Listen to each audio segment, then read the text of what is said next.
Hola amigos de Glotamiloja. Bueno, les tengo hoy más que una reseña de un libro, un análisis, una opinión de un libro, más bien son preguntas. Tengo la esperanza de que alguien me conteste.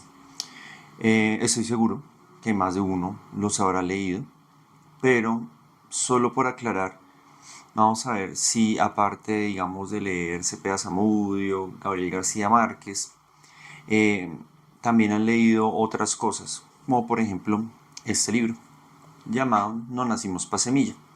Y No nacimos pa' semilla, pues nos habla del tema de la violencia bastante fuerte en el país. La idea, otra vez, no es hacer una reseña, simplemente leer lo que a manera de epígrafe se pone aquí. Y es lo siguiente. Yo pregunto sobre su tumba cavada en la montaña. ¿No habrá manera de que Colombia, en vez de matar a sus hijos, los haga dignos de vivir?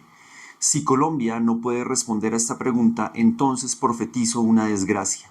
Desquite resucitará y la tierra se volverá a regar de sangre, dolor y lágrimas. Gonzalo Arango, Elegía de Desquite, obra negra. Y esa elegía de Desquite nos muestra también todo el periodo de violencia, todo lo que hemos vivido y a veces incluso el desconocimiento de nuestra propia historia. Por eso les pregunto, ¿se han leído No nacimos pa' semilla? Si no, pues de pronto les atraiga. Pero una vez más, hoy no estamos haciendo una reseña ni una opinión, simplemente como una pregunta. ¿Se han leído este libro?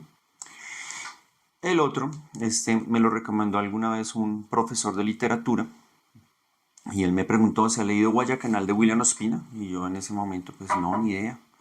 ¿De qué hablará? No, pues William Ospina habla un poco sobre su familia y entre unas y otras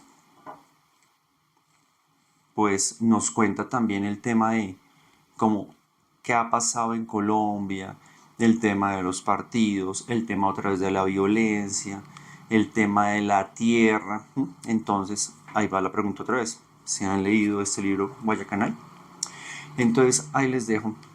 Porque muchas veces a uno le preguntan cosas que ni siquiera son del país, sino tal vez sí puede dar referencia, pero ¿y lo de nosotros?